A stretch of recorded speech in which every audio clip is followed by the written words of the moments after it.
I'm live. It says I'm live. We got one person here right off the bat, but I pretty much started this live stream right away. I just wanted to do a quick live stream, have some stuff I got to do in just a minute, but wanted to say hi. It's Saturday morning, 9:34 Central, 8:34 Mountain, 7:34 California, or Pacific. Yeah, California is just the entire Pacific time zone, Jared. Crochet Mama, hey, I caught a live. Welcome. I'm probably going to do, I may do another live later on. We're going to be running some errands. Crochet Mama, are you the one, you're from South Dakota, right? It's either Missouri or South Dakota, I want to say. Let me know. And who else is here?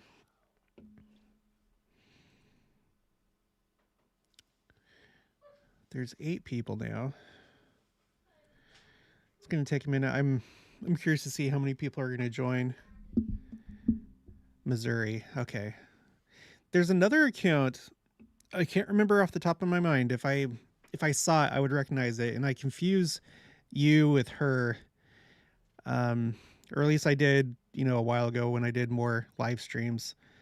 I think I'll remember. Okay. Crochet Mama, Missouri. CMM. Okay. Destiny Vids. I'm here. Kathy Davies. Have I seen you before? That's my last name. Washington. Morrisell. Good morning, Jared. From Poulsbo near Seattle. So we do have a couple Pacific time zone people, amazingly. Unless Kathy Davies means Washington, D.C., but I'm sure she would have put that. Destiny Vids from another one. Deborah Foster, Alberta, Canada. I think Alberta's probably mountain, isn't it? And Crochet Mama, about 1 hour south of St. Louis. Okay.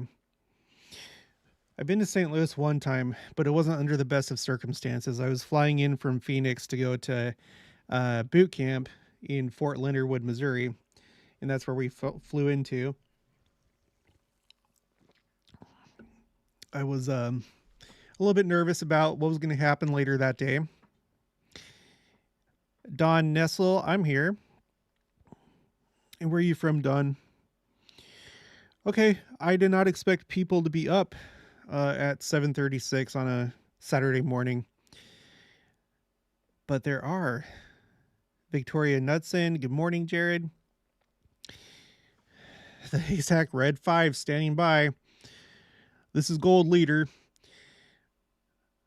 25. Wow, there's more people joining right now than I would have thought. Morcell, got to help clean the chapel. And you're the one near Seattle, as I see in the chat. So, did you guys have a chance to see my last video that I did about the eclipses? I think people are getting a little eclipsed out because I've been doing so many videos about eclipses, but I would really highly recommend that video. It's even broader and it includes a lot of different things. Victoria Knudsen, California. Bonnie Weston, hi from Logan, Utah. Hello.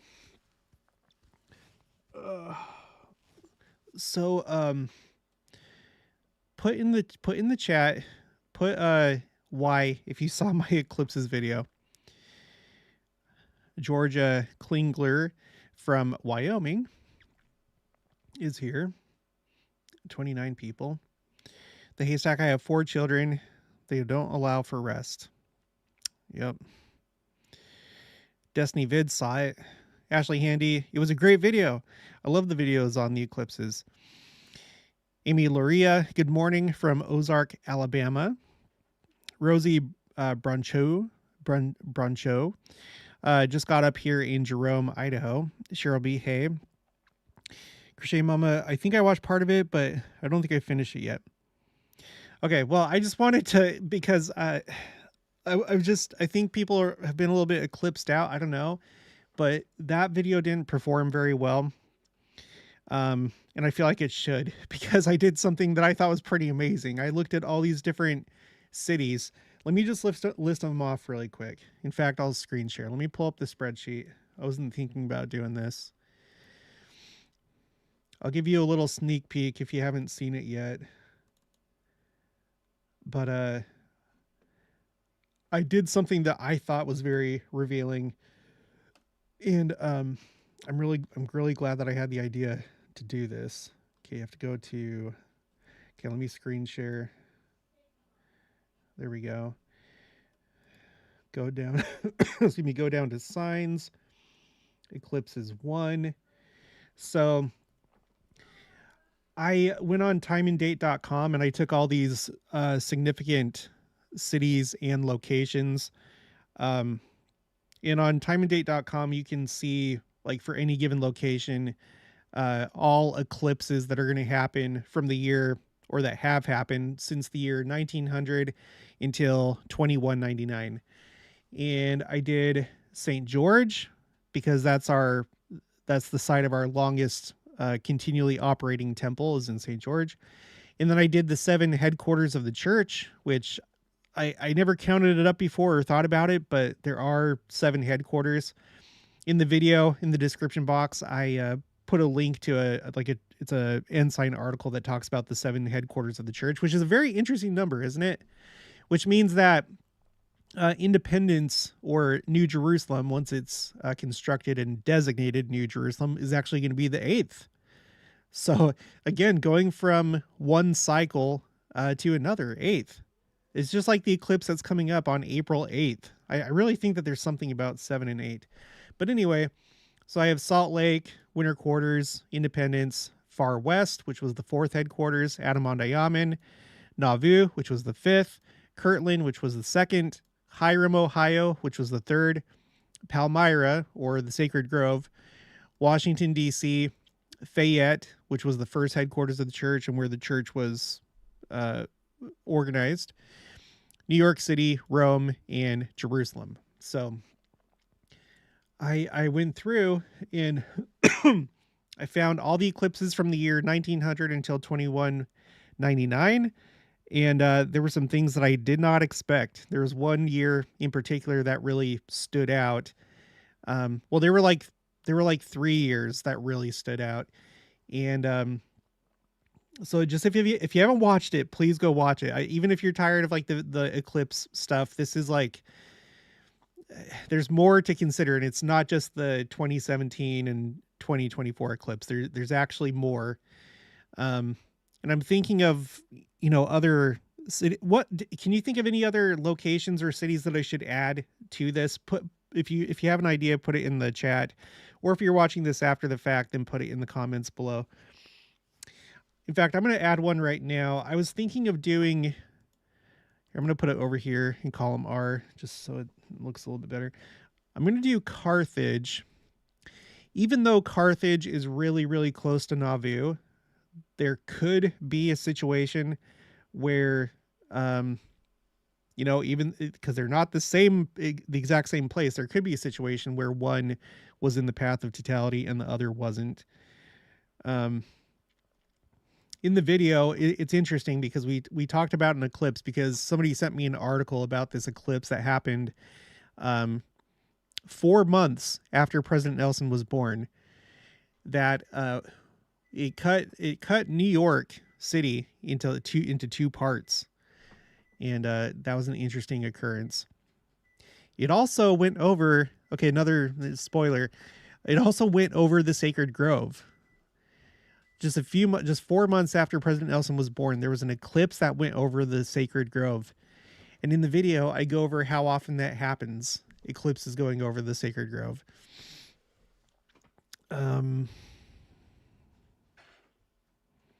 Sean Helm, good morning. The Haystack, I watch all your videos or listen to them. You must be just, you must have a lot of endurance, Haystack. I do a lot of videos. I've done, even though, okay, so if you look on my channel, it'll show you how many videos I have, but it's actually more than like actual videos that I've made, because there was a time when I was uploading shorts of just like you know, little scenes around the homestead, and so I don't count those. But I did a count of how many videos I've done, and I'm going to tell you right now. I mean, I'm including live streams. So I keep count of it because I save all the thumbnails. That's one way that I can keep track of it. So this live stream is the 1,585th video that I've done. So have you watched all those? Hey, Stack, let me know. Crochet Mama, I love to hear about the eclipses. I feel like I learn something new every time. Yeah, there's surprisingly a lot to these eclipses, and it's not just like, you know, there's always you may have the thought like, well, you know, eclipses, they happen all the time, and is it really that special? And that is true. Eclipses are not a rare phenomenon. They are happening all the time. But, and when I say all the time, you know, not like every day, but relatively frequently. But for these locations, which are significant to our church, there have been some really rare things that have occurred. At least between the years 1900 and 2199, there are a lot of very rare things that have happened, and so that's what I cover in the video. Things that I didn't know until yesterday when I made the video. In that video, it like ruined my day. I don't feel good unless I do 2 videos a day. That's my rhythm. That's my speed. I wish I could do more. But I'm only human, and there's only so many hours in the day, and I have to live my life. But that video, doing that exercise, like figuring out all the eclipses over each one of those cities, it took forever. But it was worth it. And that's how it goes. Like, things that are worth it are usually hard to achieve, or they take a long time. They may not be hard, but they just take a long time. And in this case, it wasn't hard. It was just monotonous and boring. And because most people don't want to do that, that's what gives it value. And now I have it forever. Now I have this data forever. Okay. Emiluria. Yes, great video, and other Christians are now talking about it, which is really exciting that they are excited too, and they don't even know how much more there is to it. Other Christians are talking about my video from yesterday, or like other eclipse video, or like what are they? I know that they've been talking about the two, the 2 great American eclipses, 2017 and the one coming up in 2024. Are you saying that they're talking about something else? Something about a video that I've done? Okay, Nathan Shaw, I haven't seen it. I will. Okay, I want you to commit. Okay, this is like a missionary moment, you know, on your mission. Nathan Shaw, will you watch that video today or tomorrow? Can I commit you to a date? Destiny Vids, I have got to the point I'm checking your channel like 10 times a day to see if you did a new video. I'm addicted to your content.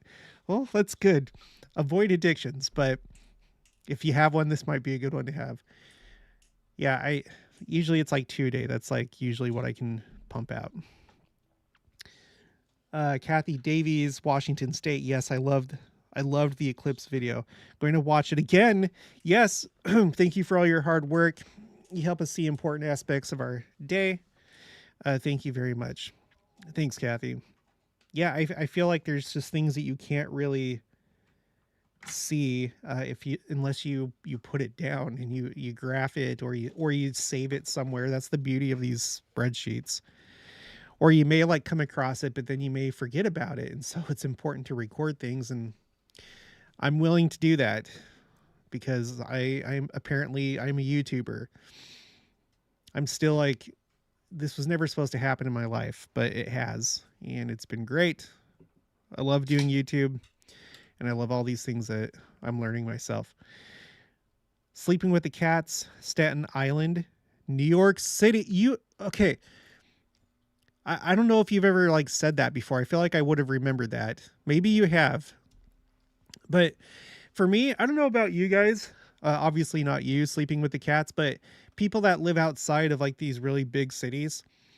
I feel like for as big as they are, you never meet people that actually live within them. And I'm not talking about the metro area. I'm talking about the actual city. Like, in case you're not familiar with New York, if you're from another country or something, New York City is made up of, I think it's 5 boroughs.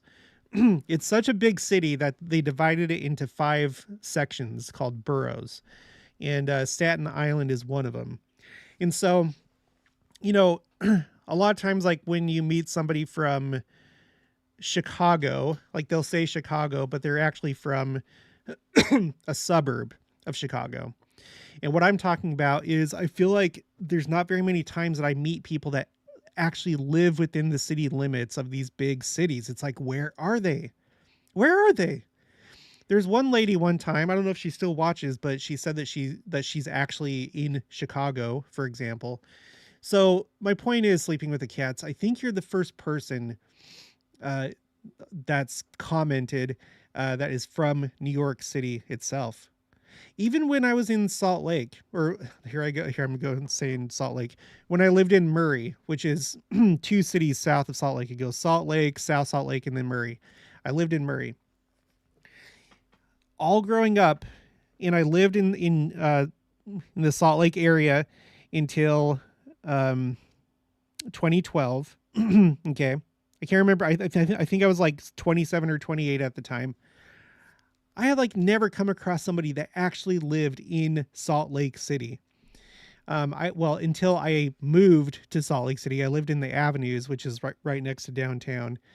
But that was like the only time when I was actually living in Salt Lake City myself. Sorry, I don't know if any of you have had that same experience. Let me know in the chat or the comments, because I'd like to know if I'm not the only one or if I'm just crazy. Nathan Shaw. Now, as you talked about, I can say yes, I saw it. I've been watching a lot of Eclipse videos. Cool. Crochet Mama bookend. Isn't it going over the Sacred Grove in April? Yeah. Yeah, but this one's like a not so much his presidency, not like a presidency bookend, but like a life bookend, because it goes from like just a few months within when he was born all the way until now. It's weird. It's really weird. Okay, another little spoiler. It's not really like a big spoiler. It's more just kind of like a kind of a preview, but I came across eclipses that have to do with other presidents of the church, the same way that these couple eclipses seem to be associated with President Nelson. He's not the only one. Okay. Sleeping with cats, your dedication is appreciated. Thank you. Amy Laria, in general, but I think that since you're talking about it, okay. In general, but I think that since you're talking about it, we're talking about it and the word is spreading to other people. Oh, it's like maybe I'm kind of like acting as like like because I'm talking about it, my viewers are talking about it, and it's just kind of like going down the line to friends. And so just in general, more and more people are getting excited about eclipses. I would really like to see, and I hope that I can have access to this after this life. I'd like to see what kind of effect I've had with this channel, because each one of us individually, I think we have a much bigger impact in this life, in reality, in the world, than we realize. Because the way that you treat others. Good job. She has a good outfit on. No, I'm saying I'm ready. Oh, you're ready? Thanks. Okay, you're wearing your new shirt, so I thought that's what you meant. Because each one of us in our individual lives, the way that we treat others, there's like a ripple effect. You get angry at somebody on the road, you're driving, and you're involved in road rage. Like that could significantly alter how the rest of that person's day goes. Maybe they'll be in a bad mood once they get home from work because of your road rage between the two of you, and then they're not nice to their wife or children or husband or whatever, and then that makes their day bad, and then they're not nice to other people. So it's like you never know Now, of course, we all have agency, obviously, but you can still really not help somebody by doing something not nice to them. And if they're a weaker person, if they can't overcome their natural man, then essentially, they became a thing that was acted upon, and then they pass it along. And so we all deal with that on an individual level. And that's why I think, like President Nelson said, the way that we treat others really matters. And I can't remember if he said that in Think Celestial or if he said that the conference before in his talk called Peacemakers Needed. It was probably that talk. But just for that reason alone, yeah, the way that we treat others really matters. But there's obviously other reasons why, it matters. It's not just that. And so having a YouTube channel that grew bigger than I ever would have thought, um, it's exciting, but it's a little scary at the same time because I don't want to be somebody that's putting out bad things in the world. And I upset a lot of people. Well, I won't say like a lot. There's like, I think, a tiny minority, but I don't want to have any sort of like negative impact. So it's like it's a continual struggle to try and make sure I'm not upsetting people. Like, you have to talk about truth, but you have to like talk about it in a loving way, and that's what I'm working on. Sometimes it's harder than others, but I want to see all the stats after this life of what happened as a result of my channel, and I hope that that I'm pleased with the results. I won't be 100% pleased, obviously, but I hope that it's been more good than it has been bad. Okay. Amy Luria, yes. Okay. The haystack, I've seen lots of crashes from road rage. Yeah, I wish I had those stats. Just imagine, like, in the millennium when, the wicked have been removed, the ones that are more prone to giving themselves over to the natural man. If you just remove that, I wonder, or if you hypothetically removed them now, I wonder how much that would impact traffic. People that are currently living a telestial law, giving themselves over to the natural man who is, jealous, prideful, impatient, selfish, and hence road rage, selfish.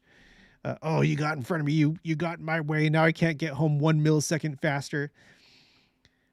I would love to see what would happen if that group, the telestials, were removed, and how that would impact everything. And we are going to see it. I think every single person in this chat and that's watching this video, I really think that we're all going to see the second coming. We're actually going to see what that world looks like. It's going to be surreal. I think it's going to like astound all of us how much more peaceful the world is going to be. Because everyone that's left is generally a good person and intentionally a good person, or strives to be a good person. The haystack, high pitched noises get my adrenaline, so I use earplugs or headphones to dampen the pitch. Like when you're driving, like when you drive with earplugs or headphones, but you're still able to hear emergency vehicles, right? Amy Luria, you're doing great. Thank you, Amy. Okay. Riche van Bakkel. Your ripple has reached my heart in the Netherlands. Well, that makes me happy. That's good. I'd like to go there someday. There's a lot of places I'd like to go. That's another thing. It's so weird, like reaching all the way to like places like the Netherlands, South Africa, Australia, other places. When right out of high school, I worked at a call center, and I printed out a map, and I like did a little dot. It was mostly because like all of our clients or customers were they were in the United States, And so I do like a little dot in each state whenever I had a caller. And I was just like so surprised how I had talked to all these people in all these different states. And that blew my mind. Well, no, and then before that, on my mission, going to Spain, I was blown away by how many people were there from other countries. Some people for vacation, some people were from other countries to work. And I started keeping a list of that, and I was like, holy cow, I've talked to so many different like people from so many different countries, and that blew me away. And then Do you want to do a longer live stream knowing I go to Urban Potter, or do you want to leave as soon as possible? no, you can go ahead and do that, You but sure? don't not for too long. Let me see. Okay, have fun. Do like a half hour. Okay. I'll do like another half hour. And that'll be good. That'll be like an hour. Okay. So though that like blew me away, and then when I started doing my graphic design business, you know, I would do graphic design, and you have these websites where you know this the websites where you can do your own custom T-shirt or mug or magnet or whatever. Well, you can be a customer of those places, or you can be like a freelance graphic designer and submit your work and put it on all their products. And then if somebody buys your product, then you get a royalty, typically between like 5 to 10%. And that's what I did after the army. I had all these different websites that I went through selling my graphic design, and I'd be able to see every time that there was a purchase. And again, it was just all over the world. And I was like, oh my gosh, somebody in Japan has a shower curtain with my design on it. That's really weird, but that's really cool. And I wish I could see it in real life. Not while they're in the shower, obviously. That wasn't the best example. Um, so, and now doing YouTube, it's so weird. It's cool. It's weird. We live in a very interesting time when things like this are possible. And I think that we have to like leverage that, because now a bunch of like different barriers have come down because of technology. And that's why I really think we need to take advantage of things like the Flood the Earth, or not the Flood the Earth challenge. Do the Flood the Earth challenge, but use the Gospel Library app to send that link for the Book of Mormon app, because there's nothing stopping you now. So do it. You've been given like this like easy way to share the Book of Mormon, so just do it. Oh, Mindy's here, honey. Mindy from the Temples of Jesus channel is here. She says, and hi Mindy. She says, another YouTube channel, new video out about timeline of second coming. It was good, but not. Using quotes going back to Joseph Smith about how they are always saying it's just about here, but then not. And then later Mindy says, and we feel a sense of urgency, so we will be righteous in general. And then she says later, I just think about the adversary being so loosed and stronger. The Savior must be returning soon. And then later she says, the Book of Mormon challenge is so rad, with how everyone has shared the scriptures and having new members of our gospel. I know, it's been amazing. I can't believe it. We should talk sometime, like maybe today or tomorrow, Mindy. Text when you're done. Huh? Text when you're done. No, just come back in a half hour and then I'll finish. Yeah, I mean, the whole thing, and I'm not trying to start contention with whatever channel that is, but okay, I'm going to talk about this in a loving way. So just because people in the past have always said something, that's not something that doesn't indicate anything about the future. It doesn't. What we know about the second coming is, one, that it is going to happen. Two, that it's at an appointed time. If you're new to the channel, we've looked into different statements from Bruce R. McConkie, Joseph Fielding Smith, and I think there may have been another that said that the Book of Mormon, the second coming is at an appointed time. It's not going to be delayed. It's not going to be pushed forward. It has nothing to do with your righteousness or wickedness, although it will come at the height of wickedness, but not that the world's wickedness is affecting when it happens. It's just that it's going to happen at a time of like peak wickedness, right? So it's appointed. So therefore, every day that goes by, we're getting closer and closer to it. Again, what people have said in the past have no bearing on this appointed time. I feel like our best indication of the second coming being close is the prophet, and this prophet in particular he just is continually talking about the second coming in a way that no other prophets have, and there's a reason for that. I don't think I don't think that he's talking about the second coming so much because it's going to happen in 50 years. That doesn't really make sense to me. It doesn't really make sense. Um, he could be all about, gathering scattered Israel without mentioning the second coming. He could say things like, well, we have a big work to do before the second coming can happen. But he doesn't talk like that. I have my collection of quotes on my spreadsheet called Quotes Second Coming, where he talks about it, him and others talk about it as though it's imminent. So I feel like that's our best barometer of how close it is the current prophet. But not only that, but just watching the signs of the times. And that's something that we're doing here on this channel.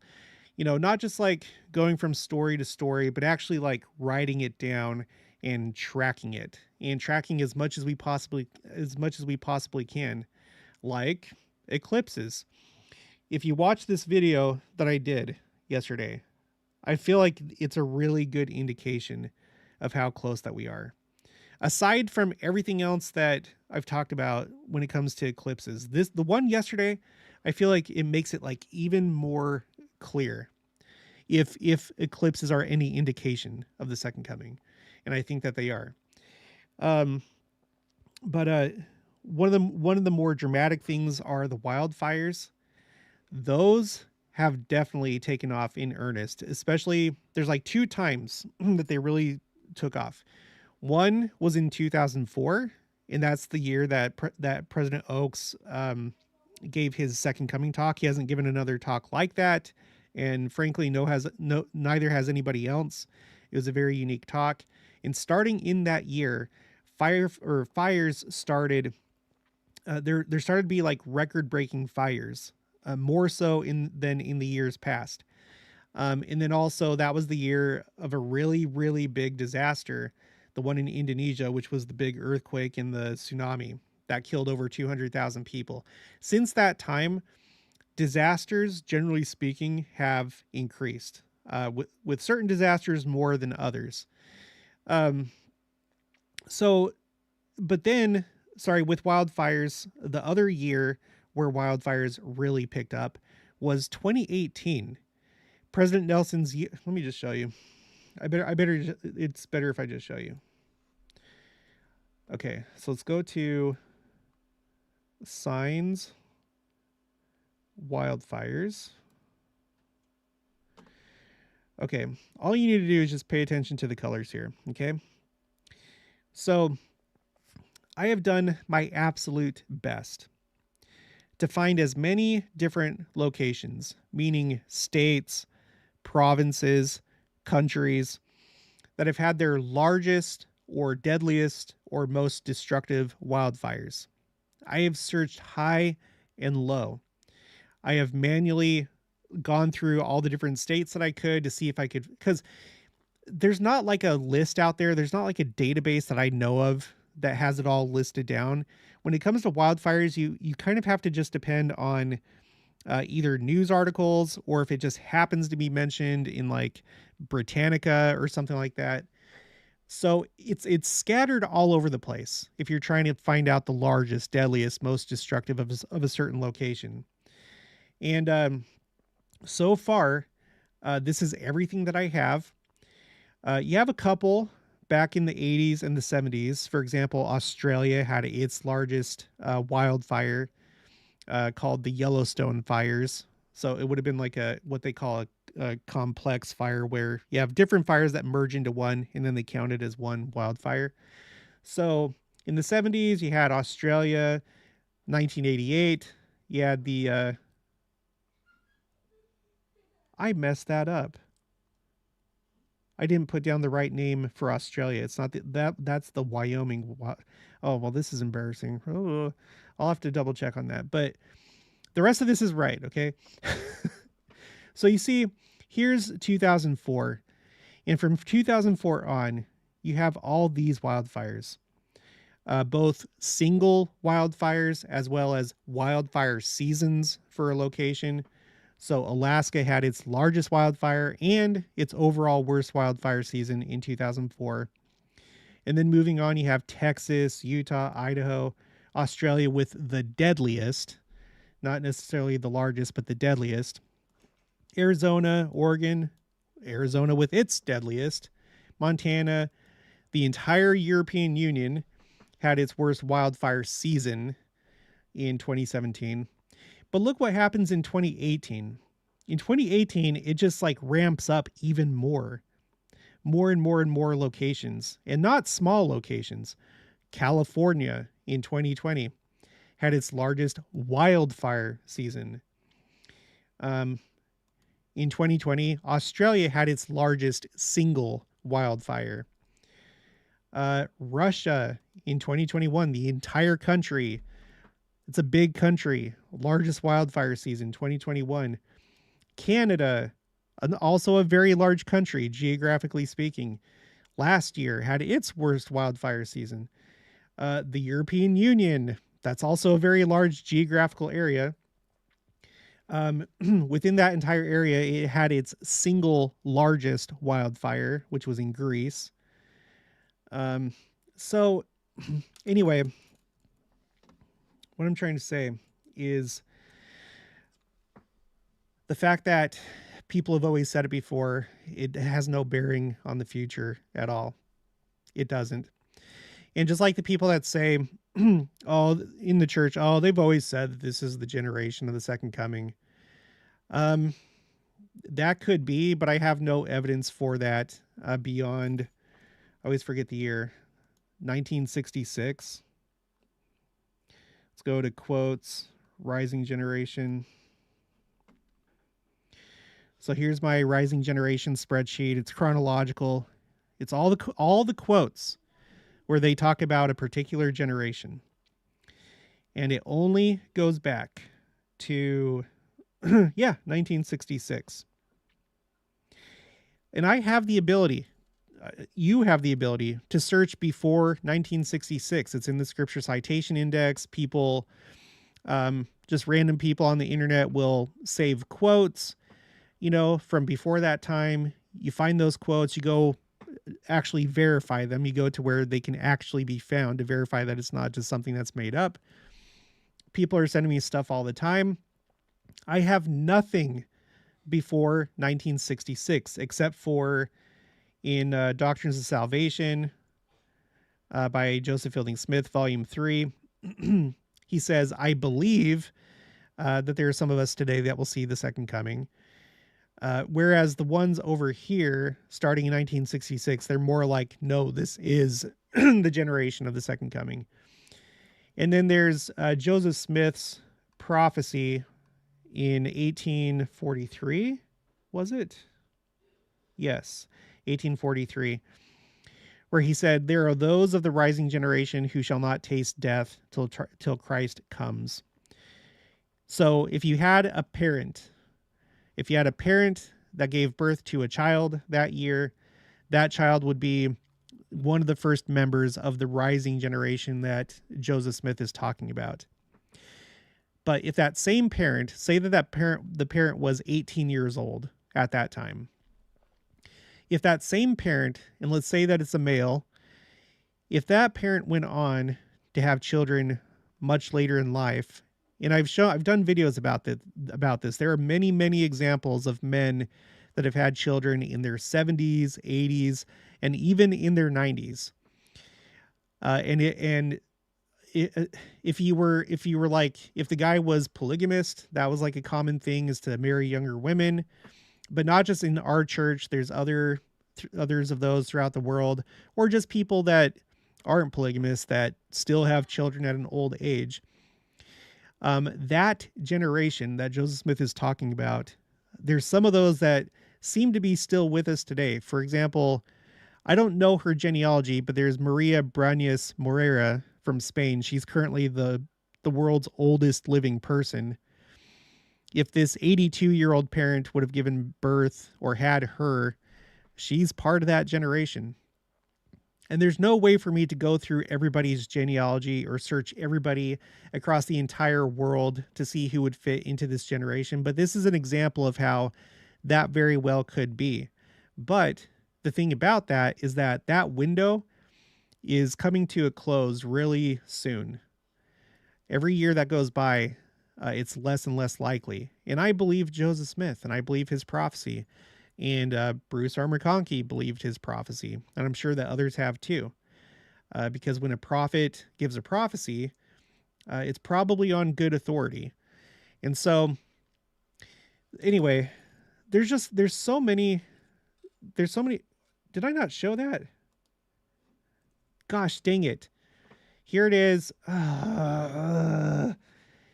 Here's the spreadsheet that I was talking about. Let me just show you really quick. All the way back here, 1943. Parent in this column, this blue column, 18 years old. First child, born when Joseph Smith said that. The guy gets older. He has a child, let's hypothetically say when he was 82, Maria Brañas Morera, and then she's still with us today. That's just an example. And I'm not saying that that's the case with her, but that's just like a hypothetical. There could be others like that. So anyway, and here's 1966. Okay. We go before 1966, going back in time, nothing. Joseph Fielding Smith, and then Joseph Smith. So anyway, it's not a very good argument. Okay. Let's go back. I could say so much more about it, but everything else I could say about it is my entire channel. So I can't go over my entire channel in this live stream. Sleeping with cats, I agree. So much peace. And I feel it's this year. Hope you're right. Sleeping with cats from Staten Island. Ashley Handy, Brother Jared, you have blessed my life almost every day. I love your insights. I love your videos. It makes me feel connected and normal. Oh, I'm glad you're feeling normal because of this channel. Good. Other people would probably be very skeptical of that I would have any sort of normal impact on people, but I'm glad to hear that, and I believe you. Ashley Handy, I look forward to the second coming with all of your tools, or all of you too. The haystack, no, just in life around kids. Ha ha ha. Ashley Handy, musical notes. Don't stop believing. Da da da. Hold on to that. Isn't that song? Isn't that by the Eagles? No, not the Eagles. Dang it. I can't go off on this sidetrack. No, Journey. Let's see. Don't stop believing. Journey. Yes, it's Journey. I knew it wasn't the Eagles. Pink Sadie, or sorry, Pink Sadie Lady. Laugh out loud. You are great. Thanks, Pink Sadie Lady. Maritime event, 50, excuse me, 50 in chat. Thumbs up. Only 7 thumbs up. You guys, where's the other 43? Mindy, oh wait, I already read that one. Ruth, Ta'utu'a. My most favorite video is where you go through the changes in the church procedures, books, come follow me, and more. All could be getting ready for the millennium. Yeah, I think they're doing it for summer. I definitely think there's a reason why there's been like Bruce, Elder Neely Maxwell said, there's like a compression of events. And there is a compression of events, both in the church and outside the church. There's definitely a compression of events. If you've just been alive since the 80s or before, you can tell, maybe even in the 90s, maybe even the 2000s for all I know. I think you can tell that things have been ramping up across all domains. Okay. Mindy says, I love all your quote collections. It's such a valuable tool. Thank you. You're welcome, Mindy. Arith Litharaga Olascoaga, my friend from Spain, says, I have an amazing piece of information to share with you. It's a miracle of the angels of Mons, when during World War I, the British troops were helped by fighting angels against the German troops. Cool. I'm sure you've emailed it to me. If you haven't, then feel free to do that, and I'll see if I can get to that. I have a lot of different other things I want to make videos about, but I'll check that out. Patsy Reinhardt, so happy to catch this. Grateful for your videos. Thanks, Patsy. Mindy says, leading up to 2004, October/November 2003, SoCal was on fire. San Bernardino and San Diego. The smoke was so thick it looked like an apocalypse for 2 weeks. Incredible. Yeah, I had a friend. No, that was later. No, it wasn't in 2000. Okay, I'm thinking of something different. And then Mindy leaves the link for that. Okay. Arit says, again to modern Israelites, the British.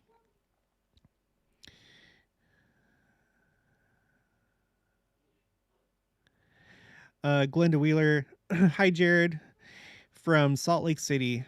It's a wonderful feeling.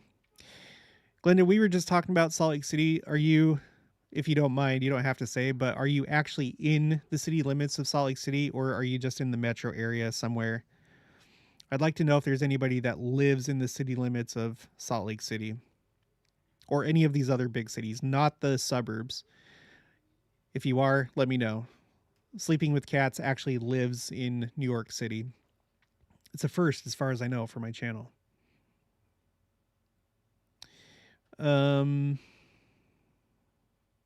I didn't read the rest. Okay. Hi, Jared from Salt Lake City. It is a wonderful feeling having shared the Book of Mormon. Grateful for your challenge. Heart, sunflower, heart, sunflower, heart. Thank you for all your work, your hard work. You are a blessing in our lives. Thank you. It's so nice of you to say. Makes me happy. Mindy at Glenda Wheeler. Clap, clap, clap, clap. Butterfly, butterfly. Like teary eyes. She was touched by that. Sleeping with Cats, journey. Penny Tidwell. Happy Saturday, Jared. Thank you. You too, Penny. Sleeping with Cats. Oh, we should all try to meet at the Sacred Grove when the eclipse goes over.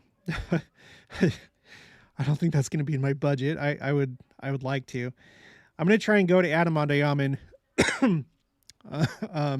like in March. I may even do a video while I'm there. We have a friend that's getting sealed in the Kansas City temple, so we're going to like go there the day before and just kind of like have fun, go up to Adamandayaman. It's like an hour away. And then we'll have the sealing the next day. Patsy Reinhardt, I've been watching the signs of the times and waiting for the Lord's second coming since I was a teenager. Yeah, me too. I feel like somewhere in my early teens, I got really turned on to the second coming for a while, and would always watch the news and hope that something was like a sign that it was imminent. Devin Southam, thanks for your work.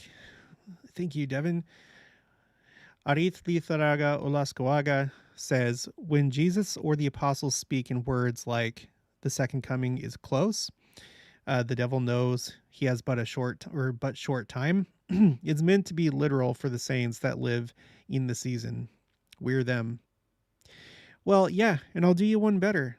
I feel like not enough people really, they don't place enough emphasis and importance on the fact that President Nelson called on us to be the people of the second coming in the October 2022 General Conference.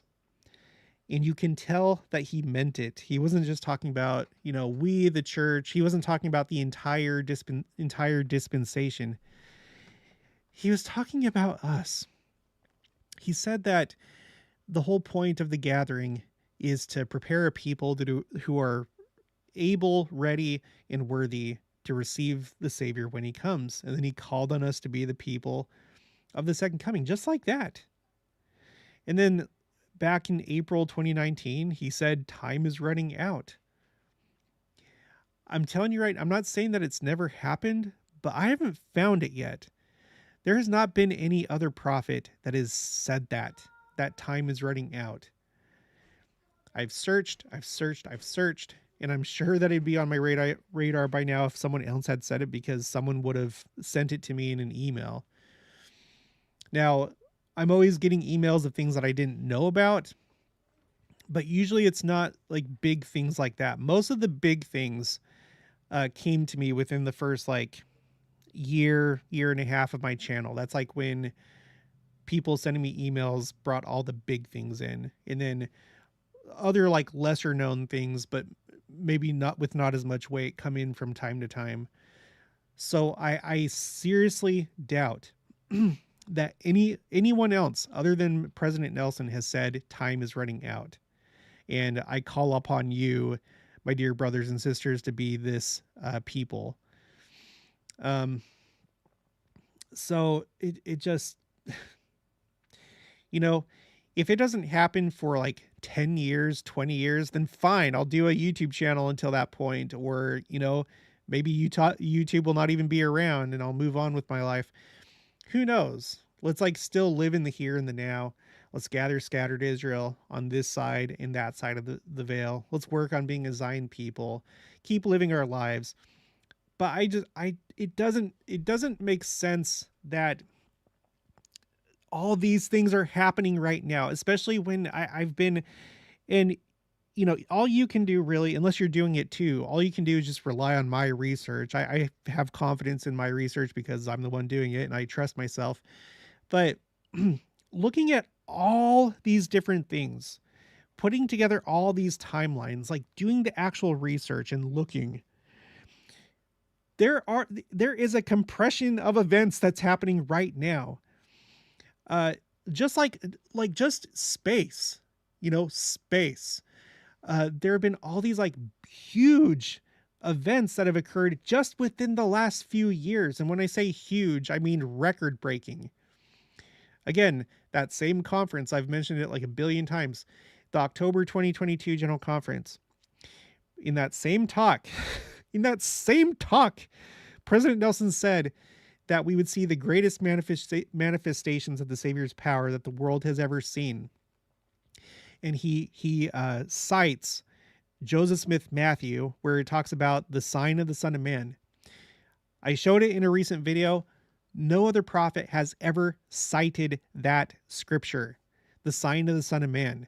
And President Nelson did, in the same talk that he called on us to be the people of the second coming, in the same talk where he said that between then and when the Savior returns, we would see the greatest manifestations of the Savior's power that the world has ever seen.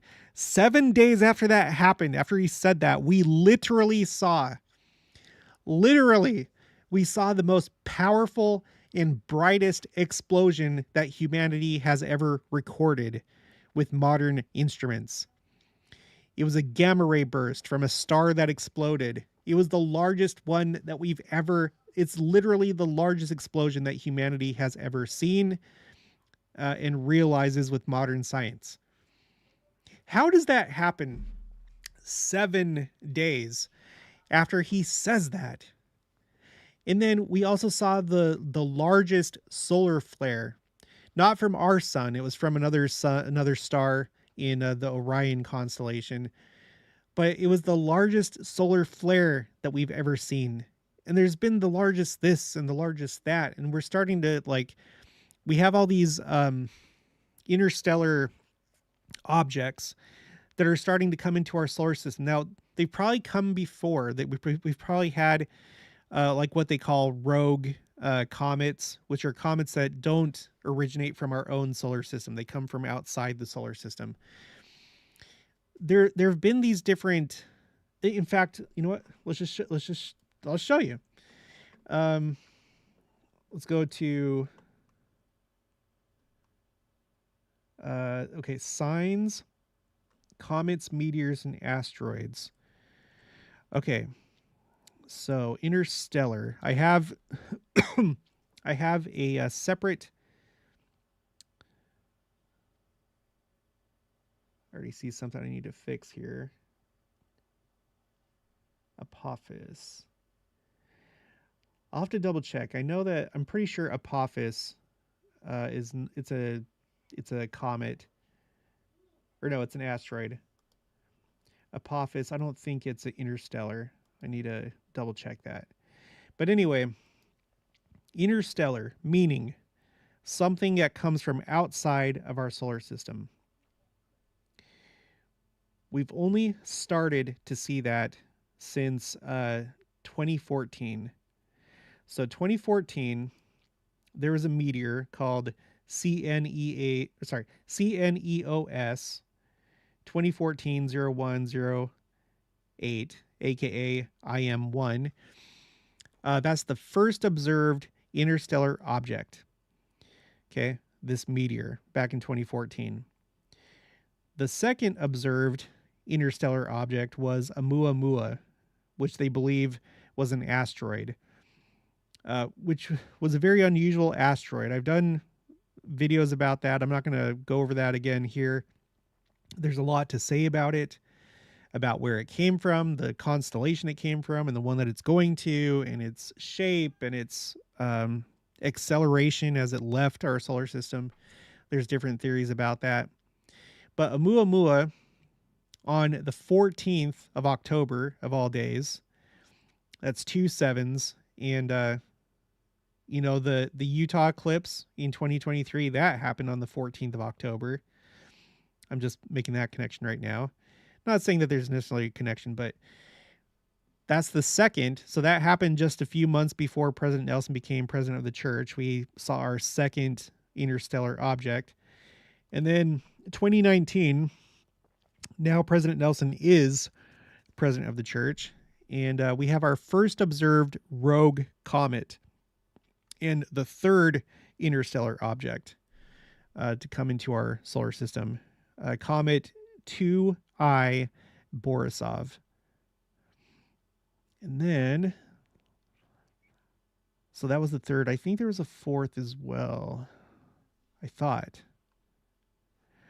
Oh, Nishimura. Comet C2003P1 Nishimura. They were thinking that was possibly the fourth observed interstellar comet. I'll have to follow up on that and see if they figured that out.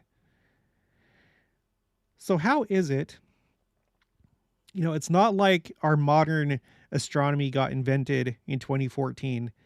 How is it that from 2014 going back to however long they were capable of figuring out these things, how is it that that started just recently, just in recent years, or again, within the last 10 years? How does that happen? I feel like that's a sign. I feel like it's a compression of events. I do. Um,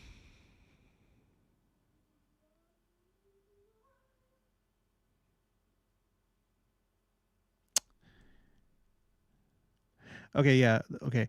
Glenda Wheeler, downtown Salt Lake. All right. So I got somebody from actually from New York City and someone that's actually from Salt Lake. I used to live on First Avenue behind what the old BYU, or not BYU, the LDS Business College, over there by the cathedral, which was annoying because whenever the cathedral had things going on, people would park on the streets, and we lived in a house that it didn't have enough parking. We just had to park on the streets ourselves, and so sometimes there wasn't anywhere to park, so we'd have to like park a couple blocks away. It's not the worst thing in the world, but it was annoying. Greg Brown, it's slow at work, allowing me to sneak this in. Awesome. Welcome, Greg. Penny Tidwell, do you think things will ramp up for those not paying attention or stay steady? Those of us watching can plainly see this acceleration, but I wonder if it will be for those with closed eyes. Well, I think the thing to realize about that is some people intentionally have their eyes closed.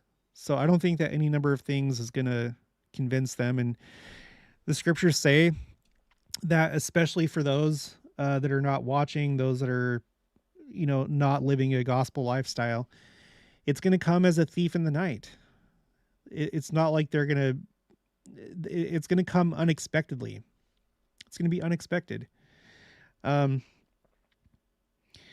in Matthew 24, I think it's in Matthew 24, and probably also in Luke 21, it talks about how they're going to be marrying and giving in marriage, and life is just, it's going to be like life as usual. And then suddenly the second coming is going to happen. There's also the, when they say peace and safety, then cometh sudden destruction. So no, I don't think, maybe some of them will. I like I said, I think the purpose of these signs is not just to like for example, when it's a natural disaster, it's not just to like punish people. It's to, I think most of the time it's to try and break the pride cycle, and to get people to, adjust their orientation in life, and to maybe have a paradigm shift, and realize, oh, you know what, maybe God's trying to talk to me, and then hopefully from there they start thinking about these things. I've pointed out that there's so many different articles that will talk about a disaster, and describe it as apocalyptic, or something from the book of Revelation, or the end of the world, the last days. That comes up quite a bit in these news articles. And I'm sure there's people that read that, it puts that idea in their mind, and maybe some of those people make that connection. Don't know. Um, Mindy says, I trust in our living prophet, President Nelson. The Spirit also testifies to us the truth. Smiley face with a halo. Jen. Jen is here. I got the text. I've been trying to find time to talk to you, because I will talk to you about it. I've not been ignoring it. Jen Stevens from Christian Fire Poppy. So guys, make sure to check out Mindy's channel, Temples of Jesus, and Jen's channel, Christian Fire Poppy. She says, "Hey Jared, did you attend the Kansas City, Missouri open house in April of 2012? No, because at that time, 2012, I was in Arizona. I was living in the Phoenix area. I would have liked to. I really like the Kansas City Temple. It's one of my favorites. Not just because it's Kansas City, but I like the architecture and the location, and it's just nice. Sleeping with cats. My bishop was speaking 2 Sundays ago, and he was more than hinting at how we must now take seriously that the second coming is near, and to be celestial and more. That reminds me of there's this YouTube video. It's like a YouTube channel for like the steak, for whoever's steak this is. It's like the steaks, or maybe it's like the wards YouTube channel. You know how some wards do that, because right, some wards will do that because they like live stream their sacrament meeting, not the sacrament, but just like the talks, for those that like my ward. We do Zoom, so it's like private. It's not on YouTube. You have to have the Zoom link. But I think other wards have used YouTube. Anyway, let me know if you guys have seen this video. Put a V for video if you've seen this video, where there was a stake president, and he had just come from some kind of like training or leadership meeting, and he was told, gosh, it's been a while since I've seen this, but it's been within like the last few months, probably the last 6 months or something like that.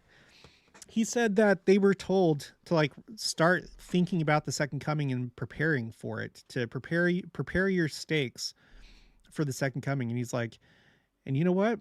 I'm taking his, I think it was probably somebody like Elder Christofferson or somebody. He's like, I'm going to take Elder Christofferson seriously. He said, you know, get prepared for the second coming, and that's what we're going to do as a stake. That's going to be my focus. Does anybody has anybody seen that video? Again, put a V for video if you've seen that video or you know what I'm talking about, and maybe if you remember those details. Anyway, that's like another thing, you know. That's like whoever the apostle was. I don't think that they would have said that if they didn't believe that the second coming was soon. The haystack, like the winding up scene, is the liquidation of assets of a company while it looks business as usual, but all the investors receive a portion of what is sold off at the close. Yeah. Yeah. Yeah. Exactly. That reminds me, President Nelson, he explicitly said that we're in the last half of the ninth inning. And Ezra Taft Benson was the one back in the 80s that said that we were in the last inning. So putting those two together, it seems like it's the very end of the game. Jen Stevens, Christian Fire Poppy channel. Yes. Full on compression mode. I'm with you. Oaks, August 2021. Quote, the signs of the second coming are all around us and seem to be increasing in frequency and intensity. There you go. I mean, he's a member of the first presidency. Really, all you need to do, like I've said before, I don't think that the second coming is complicated. What we're doing on this channel, we're just trying to dig into it, but you don't need to do this to know that the second coming is close. You don't need this channel. You don't need other channels. It helps. It helps us have like a very clear picture. But I feel like if you have a testimony and you're genuine, it's like obvious that the world is broke, that things are not the same that they were 10 or 20 years ago. And if you just listen to the general conference talks, if you pay attention in general conference, I think that's really all that you need to know that the second coming is close. So I thought I heard the van. I told them a half hour. It's been over a half hour, but that's okay. But we're probably gonna wrap it up soon. Penny Tibble, so great for your channel and spreadsheets to help us along. Heart with a yellow bow, praying hands, sunflower. Thanks, Penny. Vicente Fraga. The book they saw our day. Actually, you can't read it because it's only in Audible. Oh, the book called They Saw Our Day. That's the title of the book. There is a lot of native stories from all over the world recorded in that book, and they are very accurate today. Cool. Mindy says, Elders Quorum Sunday, they advised the work is hastening and used Matthew 16:3, which was a less used signs verse I've heard used, but good. Okay, verse 3 of this is Matthew 16:3. And in the morning it will be foul weather today, for the sky is red and lowering. O ye hypocrites, ye can discern the face of the sky, but ye cannot discern the signs of the times. Yeah, exactly. It's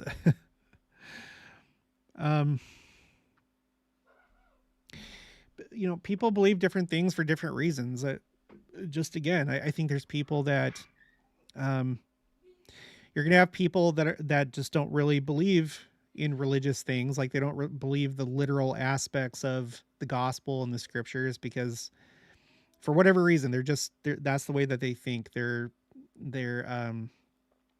They go more along with like the secular world. There's no supernatural this, there's no literal that. This church is mostly just like a good philosophy. You have like that crowd, and so they're not going to pay attention to signs of the times.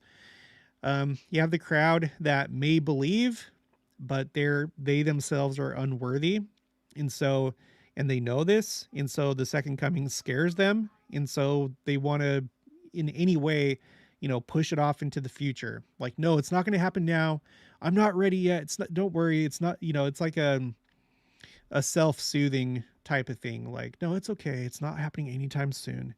So I think there's people like that. Um, Again, I think there's people that have a good thing going on in life right now, and they don't want to see that go away. They're about to achieve the pinnacle of their career or something like that. So that would interrupt their plans, and so you don't want the second coming to be soon. Um, there's other people I think that are genuine. They try and do their best to like figure out the second coming, but they just have incomplete. They have incomplete knowledge. They don't know about what was said here, what was said there, and so they haven't arrived to this point yet. But they're maybe relying too much on their own understanding and learning.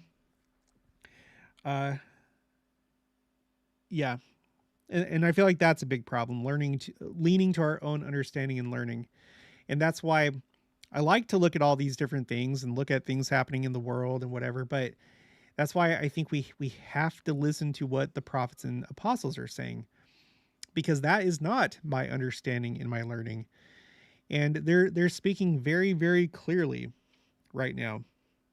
They're speaking very very clearly, like in a way that you cannot understand when you read the scriptures.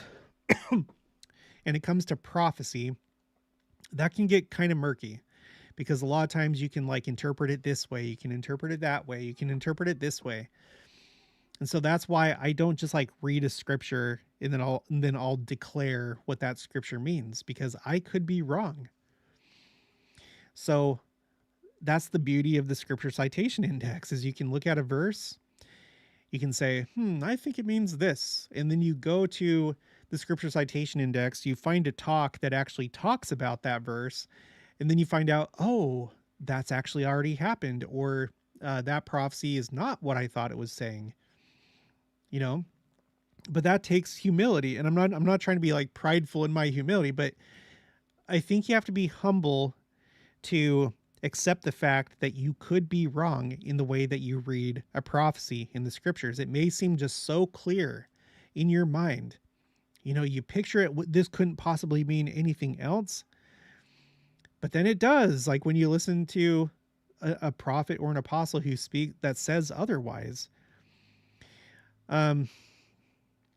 There's also sometimes like you like a certain theory, and so you only pay attention to the quotes that support that theory while ignoring all the other quotes that go against it. Excuse me. So you have to take it all, and then you have to like understand why there's a discrepancy between why they're saying this but they're saying that. Um, and I feel like usually there's a reason why that is, but anyway, I'm not going to go into that. So all sorts of reasons why people just seem to not want the second coming to happen soon, or they genuinely believe that it's not. There's just like a whole array of different issues. I think in the case of the Jews, like I said, and we have to be careful with this ourselves. We want the spectacular. To be we want our temporal concerns to be taken care of, or we get really into this like very esoteric stuff. We try and like read stuff into the scriptures that just aren't there, as we try and get to have like deeper and deeper understanding. Sometimes you go too far, and you get to a point where you're just making things up, and it starts to become like a fan fiction. I feel like the Jews have gone really, really, really, really, really far that way. Even since the time of Christ, like even more. I've been trying to learn about Kabbalah, both from uh, Rabbi Gerfine, but also there's a channel called Esoterica where this guy's he's like a secular Jew. He's an academic. He's a scholar, and he knows the history of these different things. And he has this series about Kabbalah, and it's pretty clear that what happened was you had the Jews, say at the time of Christ, you had the Jews, they had their beliefs and their way of interpreting things.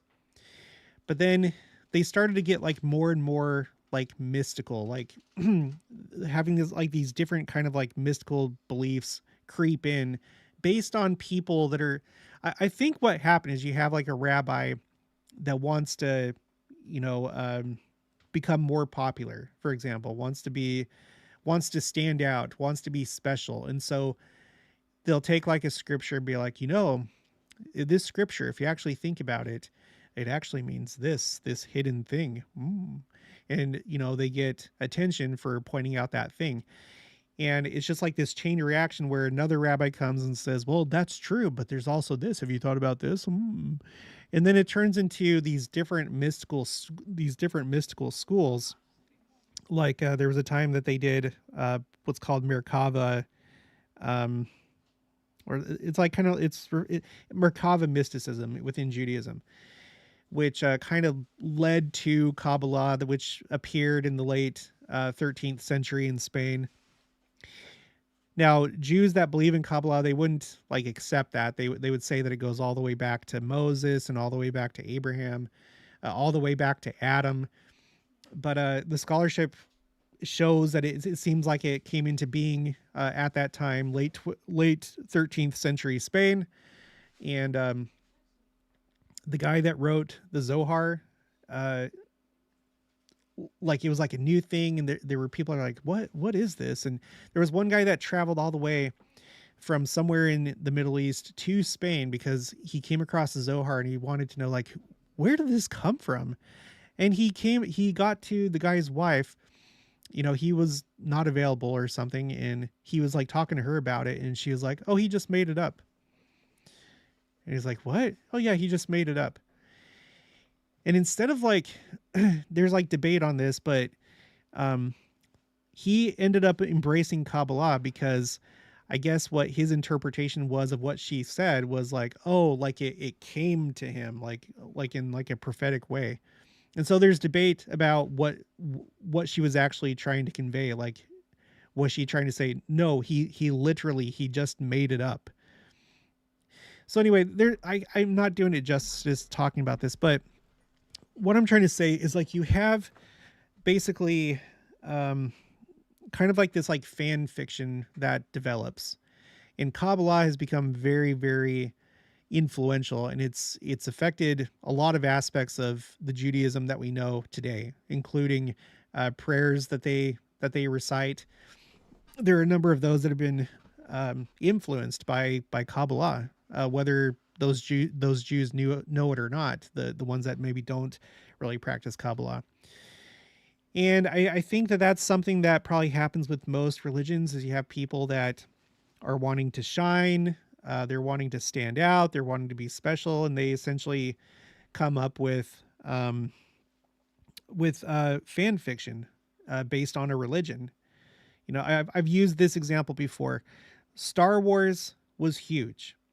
Star Wars was like revolutionary, and it was very popular, and people loved it.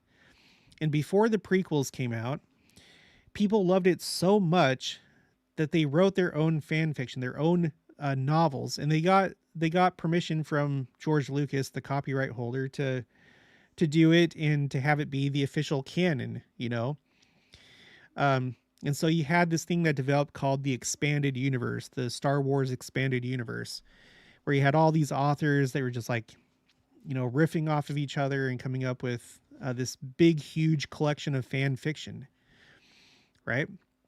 And I think that happens. I think it happens in our church. I think it happens with other churches where people just kind of want to like take something and go their own way with it for whatever reason. It could be because they want to become popular.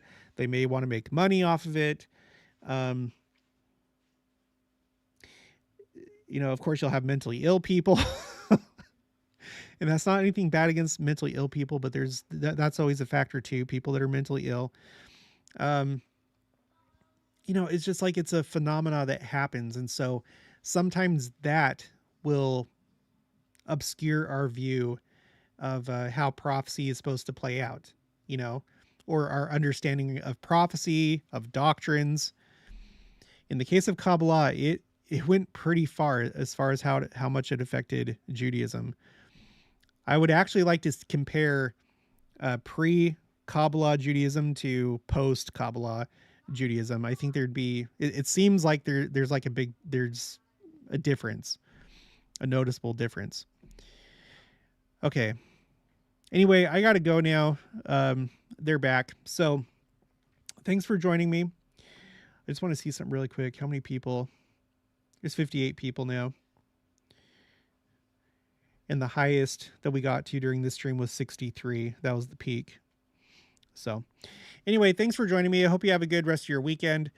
I'm going to try and get out a video later today and then have one ready for Monday morning. But I'll talk to you guys later. Have a good day.